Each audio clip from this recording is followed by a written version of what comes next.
जय श्री राधा रानी सरकार की, जय श्री कृष्ण भगवान की, जय पाप मोचनी एकादशी व्रत की, जय सदगुरुदेव श्री बंसी वाले महाराज की। इस वीडियो में हम आपको चैत्र मास के कृष्ण पक्ष की पाप मोचनी एकादशी व्रत के संबंध में सारी जानकारी देने जा रहे हैं। इस वर्ष 2025 में चैत्र मास के कृष्ण पक्ष की पाप मोचनी एकादशी का व्रत किस दिन रखा जाएगा, शुभ मुहूर्त कौन सा है तथा पाप मोचनी एकादशी के व्रत की पालना का अर्थात व्रत को खोलने का शुभ मुहूर्त कौन सा है, किस विधि से व्रत रखा जाता है, सारी जानकारी इस वीडियो में हम आपको देने जा रहे हैं। तो जैसा कि आप सभी जानते हैं कि हमारे हिंदू धर्म में एकादशी के व्रत का विशेष महत्व बताया गया है। श्रीमद् भगवत गीता में भगवान श्री कृष्ण जी ने एकादशी के व्रत को अपना ही स्वरूप बताया है। तो जो कोई भक्त पूरी श्रद्धा भावना से एकादशी का व्रत रखते हैं, उनकी मनोकामनाएं पूरी होती हैं, उनके दुख दूर होते हैं। और चैत्र मास के कृष्ण पक्ष की एकादशी के व्रत को पाप मोचनी एकादशी व्रत के नाम से जाना जाता है। तो इस वर्ष 2025 में चैत्र मास के कृष्ण पक्ष की पाप मोचनी एकादशी का व्रत 25 मार्च 2025 दिन मंगलवार को रखा जाएगा। जी हाँ, पाप मोचनी एकादशी का व्रत 25 मार्च 2025 दिन मंगलवार को रखा जाएगा। एकादशी तिथि का शुभारंभ 25 मार्च दिन मंगलवार को सुबह 5:05 पर हो जाएगा और एकादशी तिथि की समाप्ति 26 मार्च दिन बुधवार को सुबह 3:45 पर हो जाएगी। तो हमारे हिंदू धर्म ग्रंथों में स्पष्ट बताया गया है कि एकादशी का व्रत उसी दिन रखा जाता है जिस दिन सूर्य उदय होने के समय एकादशी तिथि हो। तो इस कारण पाप मोचनी एकादशी का व्रत 25 मार्च को ही रखा जाएगा, क्योंकि 25 मार्च को सुबह सूर्य निकलने के समय एकादशी तिथि है। लेकिन वहीं दूसरी ओर 26 मार्च को सुबह सूर्य निकलने के समय द्वादशी तिथि का शुभारंभ हो जाएगा। इस कारण 26 मार्च को पाप मोचनी एकादशी का व्रत नहीं रखा जा सकता। तो अब हम आपको यहाँ पर बताने जा रहे हैं कि पाप मोचनी एकादशी के व्रत की पालना का शुभ मुहूर्त कौन सा है।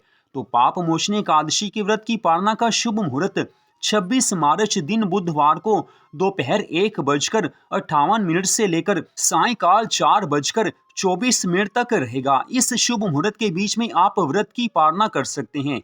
एकादशी व्रत की पालना की दूसरी विधि के अनुसार आप 26 मार्च दिन बुधवार को सुबह सूर्य निकलने के बाद किसी भी समय व्रत की पालना कर सकते हैं। 26 मार्च को द्वादशी तिथि का शुभारंभ सुबह 3:45 पर हो रहा है। उसके बाद जब भी सूर्य देव निकले उसके बाद आप व्रत की पालना कर सकते हैं, व्रत को खोल सकते हैं।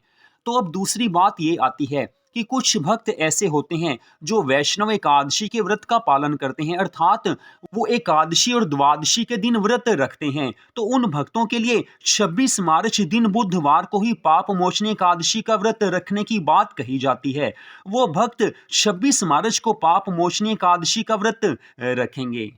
और जो भक्त 26 मार्च को पाप मोचनी एकादशी का व्रत रखने जा रहे हैं, उन्हें इस व्रत की पालना 27 मार्च दिन गुरुवार को करनी है। 27 मार्च दिन गुरुवार को अर्थात बृहस्पतिवार के दिन सुबह 6:17 से लेकर सुबह 8:45 तक वो पाप मोचनी एकादशी के व्रत की पालना कर सकते हैं, अर्थात व्रत को खोल सकते हैं। तो अब हम आपको यहाँ पर बताने जा रहे हैं कि पाप मोचनी एकादशी का व्रत किस विधि से रखा जाता है। तो वैसे तो एकादशी के व्रत का शुभारंभ दशमी तिथि से ही हो जाता है। दशमी तिथि को सायंकाल के बाद भोजन नहीं किया जाता। दूध पिया जा सकता है, फल खाए जा सकते हैं, लेकिन भोजन दशमी तिथि को सायंकाल तक कर लेना चाहिए। लेकिन सभी लोग इस नियम को नहीं मानते हैं। अब अगली बात आती है कि पाप मोचनी एकादशी के व्रत के दिन सुबह आप जल्दी उठकर नहा धोकर पवित्र हो जाएं। आप 25 मार्च को पाप मोचनी एकादशी का व्रत रख रहे हैं या 26 मार्च को द्वादशी का व्रत रख रहे हैं, तो आप सुबह नहा धोकर पवित्र हो जाएं।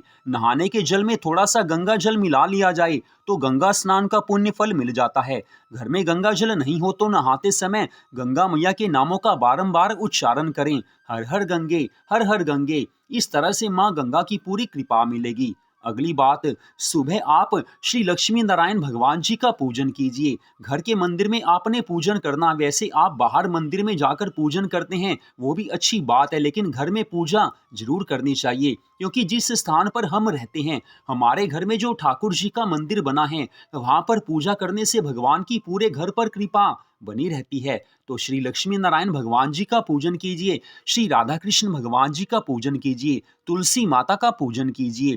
पूजा में धूप, दीप, फल जल का प्रयोग किया जाता है। अब अगली बात आती है कि पूजा के बाद आपने पाप मोचने एकादशी के व्रत की कथा को पढ़ना है या सुनना है, दोनों का बराबर फल बताया गया है। उसके बाद आपने भगवान को दूध और फल का भोग लगाना है। किसी भी फल का भोग आप लगा सकते हैं। वैसे आप चाहें तो सुबह आप श्रीमद् भागवत कथा भी पढ़ सकते हैं या उसे सुन सकते हैं। आप इसके अलावा भी किसी भी पुराण की कथा पढ़ सकते हैं या उसे सुन सकते हैं। आप भगवान के मंगलमय नामों का जाप कर सकते हैं। किसी भी विष्णु मंत्र का जाप आप कर सकते हैं, भगवान की पूरी कृपा मिलेगी। अगली बात, इसके बाद आपने सुबह पूजा पाठ सब कुछ कर लिया, फिर आपने भगवान जी की आरती करनी है। इसके बाद सारा दिन आपने भगवान के नामों का जाप करना है। जैसे भी हो, भगवान की याद बनी रहे। अगली बात आती है कि पाप मोचने एकादशी व्रत के दिन अगर आप भोजन करना चाहते हैं तो एकादशी के व्रत वाला भोजन केवल एक समय कर सकते हैं। बाकी समय आप दूध पी सकते हैं, चाय पी सकते हैं, फल खा सकते हैं, लेकिन भोजन एकादशी के व्रत वाला एक ही समय करना चाहिए। लेकिन कुछ भक्त दो समय भी भोजन करते हैं, इससे व्रत टूटता नहीं है, लेकिन फिर भी आपके मन की अपनी इच्छा है। सबसे बड़ी बात यह है कि आप श्रद्धा भावना से एकादशी का व्रत रखिए, भगवान के नामों का जाप कीजिए।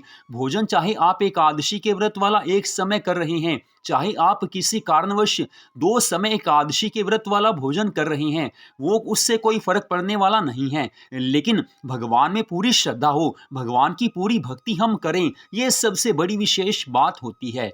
सायंकाल आने पर फिर से भगवान जी का आप पूजन कीजिए। तुलसी माता के समीप सुबह और शाम दोनों समय दीपक जलाना चाहिए, और रात्रि काल में आने पर फिर आप मध्य रात्रि 12 बजे तक भगवान की प्रसन्नता के लिए रात्रि जागरण कर सकते हैं। मध्य रात्रि 12 बजे तक रात्रि जागरण होता है। इसमें आप भगवान जी के नामों का जाप कर सकते हैं, संकीर्तन कर सकते हैं, भगवान की किसी भी कथा को पढ़ सकते हैं या सुन सकते हैं। ये आपकी अपनी इच्छा के ऊपर निर्भर करता है। लेकिन जो भक्त रात्रि जागरण नहीं कर सकते, उन्हें यह चाहिए कि जिस समय वो सोने लगे उस समय भगवान जी के नामों का जाप करते हुए वो सो जाएं, भगवान की पूरी कृपा मिलेगी। अगले दिन आपने पाप मोचने एकादशी के व्रत की पालना करनी है, व्रत को खोलना है, जिसके बारे में हमने पहले ही आपको बता दिया है। तो आज की इस वीडियो को आपने देखा, आप सबका हार्दिक धन्यवाद। जय श्री राधा रानी सरकार की, जय श्री कृष्ण भगवान की, जय पाप मोचने एकादशी व्रत की, जय सदगुरुदेव श्री बंसी वाले महाराज की। जय जय श्री राधे, जय जय श्री राधे, जय जय श्री राधे श्याम।